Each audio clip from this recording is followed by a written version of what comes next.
Chapter 11 is called Understanding Randomness. So hopefully you've all read Chapter 11 as you were assigned to do. And so as I kind of talk about a little bit of this with randomness and how to do a simulation, hopefully that will just clarify some of the things that you have read about.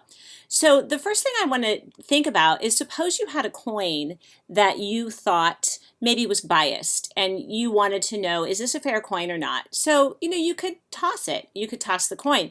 So I'm going to do this simulation. This is on random.org. You can check it out. It has a ton of different things. One of them is coin flipping. So I'm going to flip 10 pennies. And so when I do that, notice that, oh, this is kind of nice. I get 8 heads out of 10.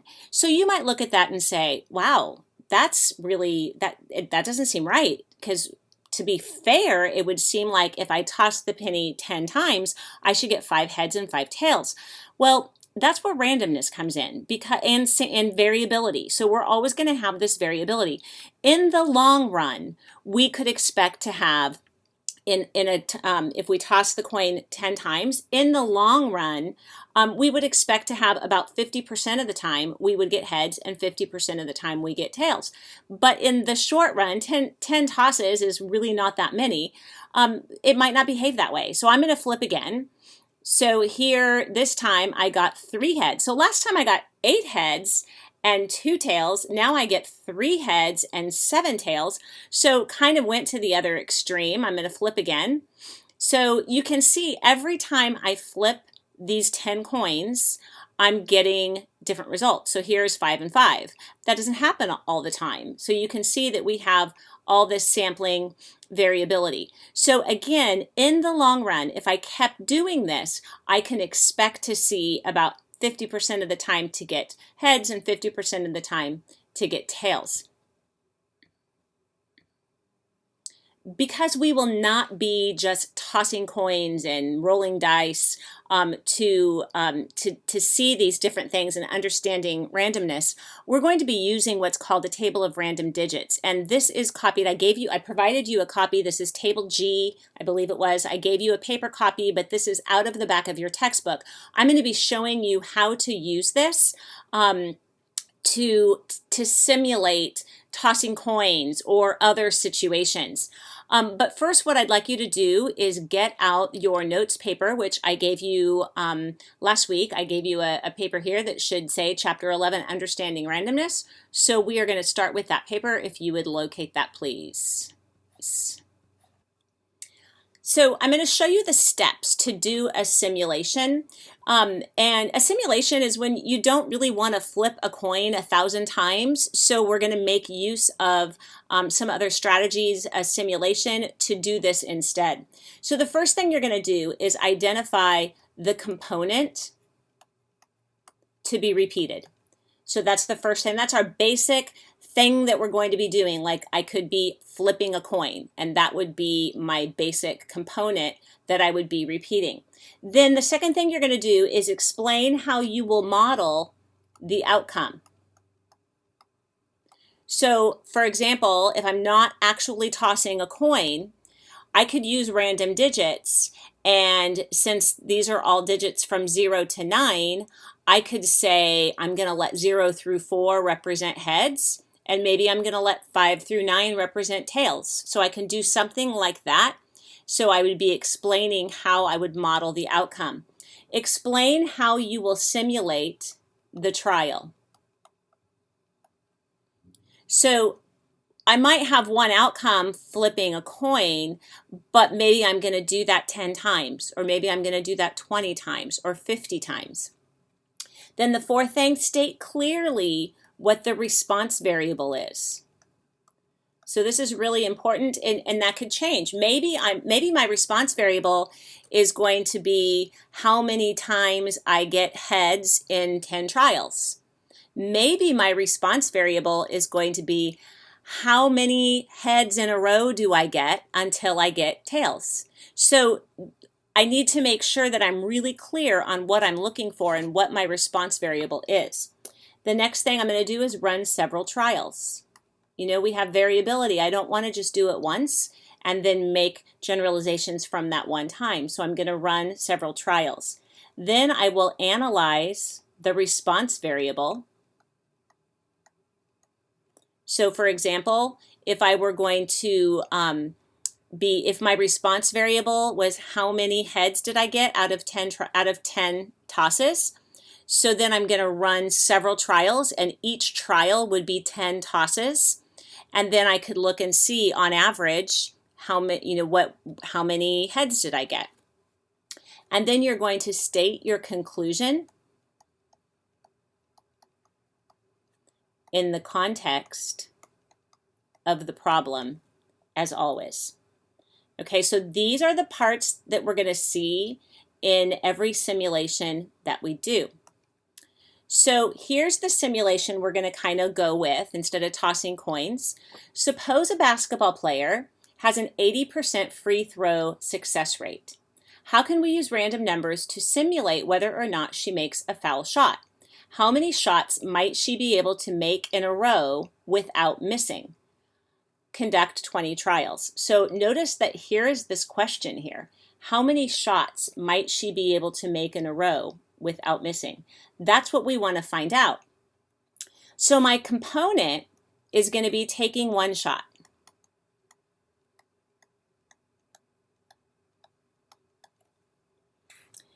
My outcomes, I'm going to be using random digits, and I'm going to use the digits 0 through 9. Now 80% of the time she makes it. So then 8 of my digits, notice that this is 10 digits, 0 through 9 is actually 10 digits. So 80% would be 8 of my 10 digits. It doesn't really matter which 8 you use, but keep it as simple as possible. So I'm going to let 0 through 7, okay, because that would be 0, 1, 2, 3, 4, 5, 6, 7. So that's actually 8 different digits, equal a good shot, which means she makes it. And I'm going to let 8 and 9 be that she misses. Okay? So my trial, I need to describe that. So what am I going to do? Well, I'm going to use a random digit table.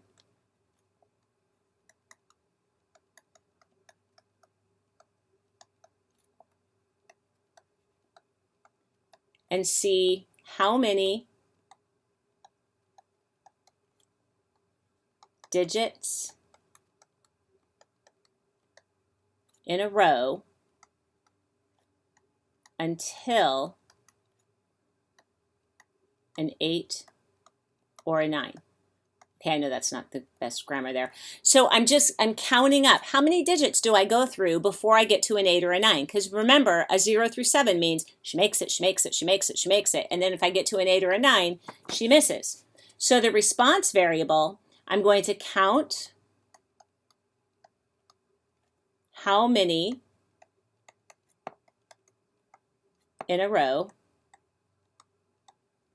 until she misses. Now we're going to have to decide how many trials, what's our trial going to be? How many times are we going to do this? So, actually, we don't. It says right here, conduct 20 trials. So that means I'm going to go through this process. This is one trial, and I'm going to go through that process 20 times. So now we're ready to actually do this. So I know you cannot just cut and paste, sorry, but I can. So I am going to start, and I totally did not randomly select this. I just decided, okay, I'll start at row 12. So I'm picking a spot to start on my random digit table. So if you look at your random digit table, you'll see this is the value. So I'm going to start at row 12. So as I work through, and I'm going to do it this way, let me get my pen back out here. So a 0 represents a good shot, makes it, makes it, makes it, makes it, makes it, makes it, misses. So I'm going to just draw a line right there because that shows that she 1, 2, 3, 4, 5, 6, 7, and I'm just going to put a little 7 there. Actually, I'll put this underneath here. So she made 7 shots before she missed. Okay, well then, so now that 9 represents she missed. So So notice that the very next one is an 8, which means she missed the next shot, which that means she didn't make any, and then she missed the next shot. So that would be after that 8.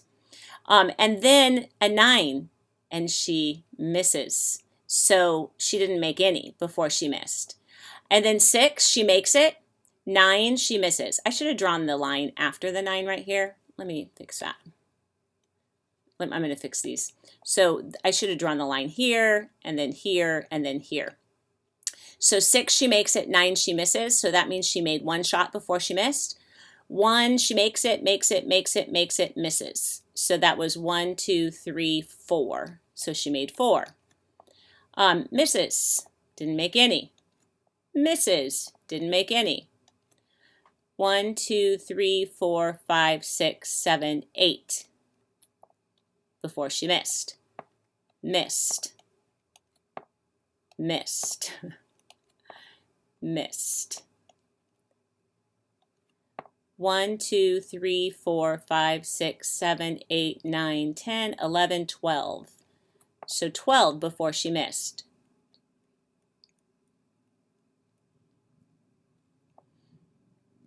Okay, so we will keep going. Made it, missed. So that was 2. Missed, so didn't make any. 1, 2, and when you get to the end of the row, you just loop it around. So 1, 2, and then she missed. And missed, didn't make any. 1, 2, and then she missed. So she made 2. I have no idea where I'm at. 1, 2, 3, 4, 5, 6, 7, 8, 9, 10, 11, 12, 13, 14, 15, 16, 17. 3 more. So 1, 2, 3, 4, 5. So she made 4 before she missed. And 1, 2, 3, 4, 5, 6, 7, 8, 9, 10, 11. So she made 10 before she missed. And 1, 2, 3, 4. So she made 4 before she missed. So next we need to report our statistic. So remember, we're trying to find about how many shots she might be able to make in a row. So you can see I added up all the numbers. Of course, I don't need to add in the zeros. So I got a total of 56. Well, I want to know on average. So if I divide by 20, since I did 20 trials, so then I get 2.8. So what I'm going to say is on average in 20 trials, she made about, and I know you might go, she can't make 2.8 shots. 2.8 shots before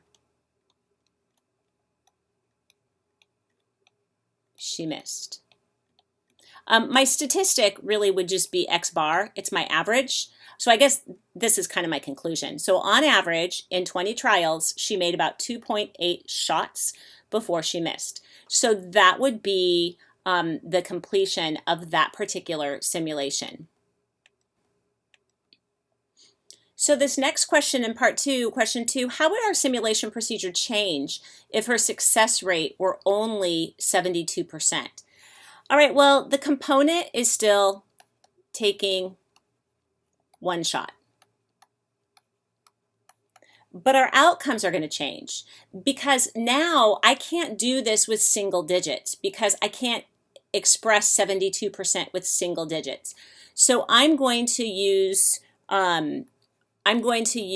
0, 0 to 99 because that's 100 combinations if I use 0, 0.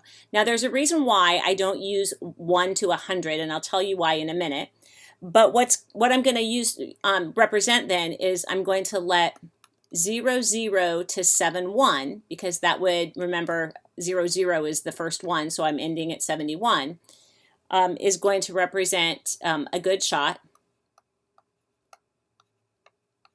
And 72 to 99 would represent misses. So this right here, 0, 0 to 7, 1, would be 72 pairs, digit pairs. This would be 18 digit pairs to represent the portion that she misses. Wait, I take that back, it's 28. So that would be there. So now my trial, I'm going to use 2 digits, and I'm going to stop when I get a 72 to a 99. So I'm going to keep reading 2-digit pairs, and then I'm going to stop when I get to a 72 to a 99. Now, this is actually pretty important right here to give your stopping spot. When you are doing a trial, you should always give your trigger for when you know you're going to stop that trial. My response variable is, again, how many shots until a miss.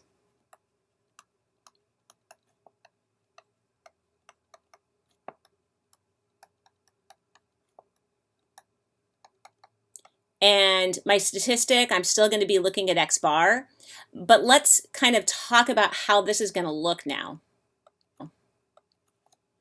So I chose to start on line 8. So I'm doing 2 digits at two at a time. So 72, well, that actually represents a miss. So I'm going to draw a line there. So that's the end of that trial because I got a 72. So she didn't make any.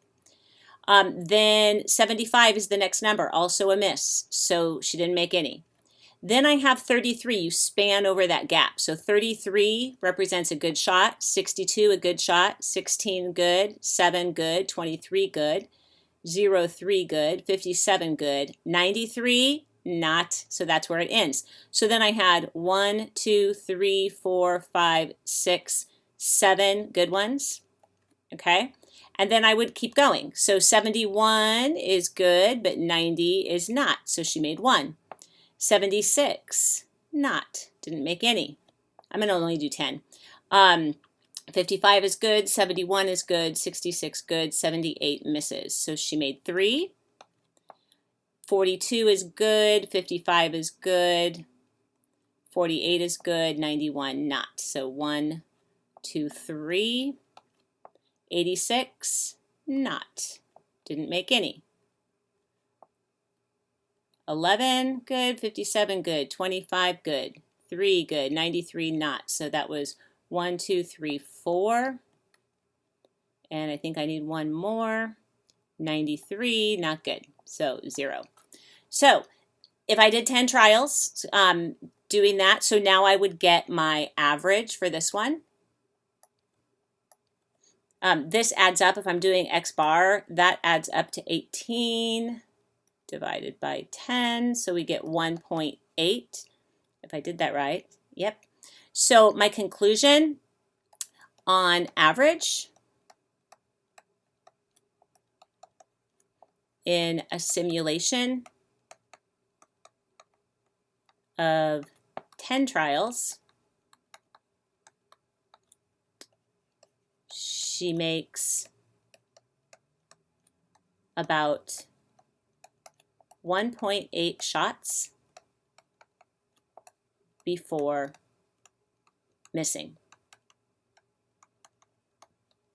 Okay, notice in both, I said on average, talking about my statistic and on average, and recognizing that it's a simulation. So that's always a good idea to recognize that, and then also my number of trials. So I know that this is not always going to happen. I have variability. Every time I do another set of trials, I'm going to get a slight, or if I started on a different row, using different random digits, I'm going to get some different responses.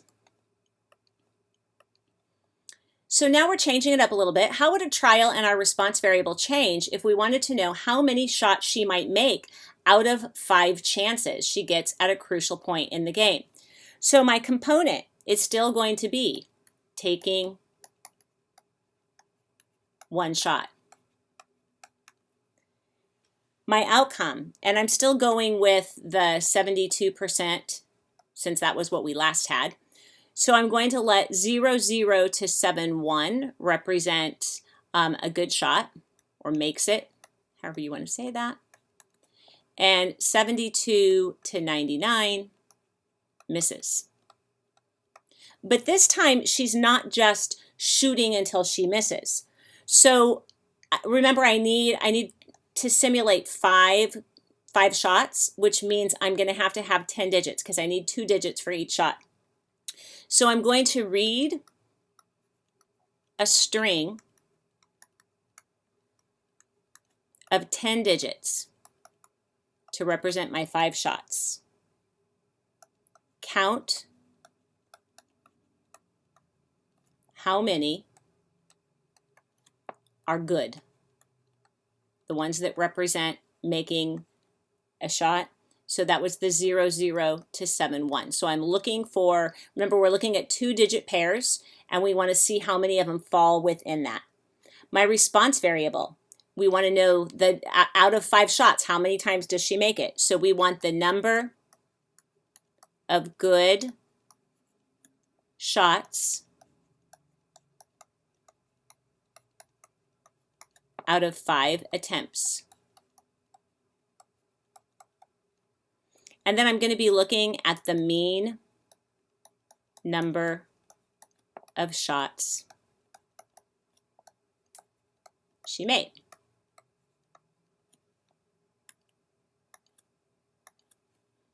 So I'm starting at line 31. Apparently I didn't, anyway, so I had to cross those out because it's a slant.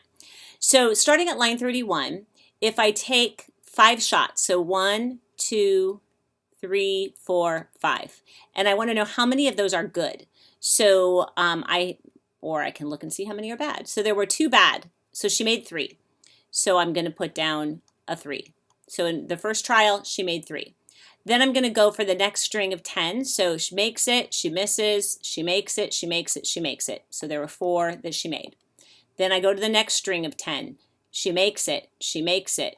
73 is a miss, 56 makes it, makes it. So she makes 4 out of the 5. And then you just keep doing that. So that one, she made 4 out of the 5. Then we go, makes it, makes it, makes it, makes it, makes it. She made all 5. Okay, we have 5 trials. This really would not be enough, but you get the idea. So I could take the average of this. So if I do that, well, that's convenient because my mean, X bar, would be 20, that add up to 20 out of 5 trials. So on average, according to the simulation of 5 trials, which is really not enough, she can expect to make about 4 shots in 5 attempts. Okay, so hopefully you get that idea. Now, I do want to show you how you can use your calculator to do this. So if you hit the math key on your calculator, and notice this up here that says PROB, that stands for probability, so we're going to go to probability. Then we're going to scroll down until you see where it says random integer, and we're going to choose that. My lower, because I'm going to have it give me integers. Now, when I'm doing this on my calculator, you don't really want to use 0, 0. I guess you could. You could use 0 to 99, and that's fine. You could do that. Let's do that to be consistent. So if I go 0 to 99, and I want 5, and you know, it's possible that you only want 1, but here I want 5. So now I can hit enter again, and that represents those 5 shots. Now, in this particular case, it's okay for the number to repeat, but there's sometimes you actually have these labels standing for something, like they could stand for people that you're choosing for a committee, and you can't choose the same person twice, so you have to throw out the digit after it's been selected. But in this case, we don't have to do that. So this would represent she makes 3 shots. If I hit enter again, I get another 5 digits. So this, notice 73 and 99, so she made 3 of the 5 shots. Do it again. She makes 3 of the 5 shots. Do it again. She makes 3 of the 5 shots. I'm going to do it till I don't get 3. There she made 4 of the 5 shots. And here I had a repeating 27, and that doesn't matter. So your calculator, it's kind of nice to be able to do that on your calculator with random integer, but you need to be aware that on the AP exam, which frequently there is a question on here where you have to do a simulation and assign digits, there's no way they will have you do this with a calculator because it would be a nightmare to grade. How would they even do that? So instead, they actually will give you a portion of a table like what I just did here where I pasted a portion of the table, and then you have to use that. So it's really important that you do not rely on just the calculator, but that you know how to do random digit table to go through and do that so that you can be ready if you should have one like this on the AP exam. Now, I could have done this on the calculator using 1 to 100. And that probably would be more convenient because 1 to 72 would represent she made it, and 73 to 100 would represent she didn't. But when I'm using a random digit table, I don't want to do 1 to 100 because 1 I would have to read as 001, and then 100 I would have to read as 100, and it would require 3 digits. And everything from 101 and above, which that's a lot of digits, up to 999, I would have to throw out. So you want to use the least number of digits possible when you are using a random digit table. So on this next one, how would a trial in our response variable change if we want to know her chances of hitting both shots when she goes to the line to shoot 2? So our component is still taking 1 shot. But this time she's going to shoot 2. So we're still going to let 00, because I'm using a random number table, to 71 represent a good shot. She makes it. And 72 to 99, she misses. So for the trial, we're going to look at 2 pair of digits. So we're going to need a total of 4 digits. And then what are we going to be looking at? We're going to record whether or not both shots are made. Okay? So on this one, I'm going to make a little chart. All I care about, I don't really care how many shots. I just want to know, did she make both or didn't she make both? So if I start at line 15 and I have a 76 and a 48, which means she doesn't make both because 76 is a miss. 88, 88, she doesn't make both. 99, 15, she doesn't make both. 86, 00, she doesn't make both. 73, 70, nope. 13, 43, she makes both. 18, 40, she makes both. 41, 69, she makes both. 20, 21, she makes both. 89, 12, she doesn't make both. 83, 17, she doesn't. 31, 19, she does. 83, 36, she doesn't. 46, 5, she does. 37, 72, that's a no. And 5, 10, that's 15. Okay, 15 is fine. So now what are we looking at? We want to know, so I ran the test here. My statistic, I'm going to use the proportion instead of a mean. I'm going to use a proportion, or the percentage, the proportion of making both shots.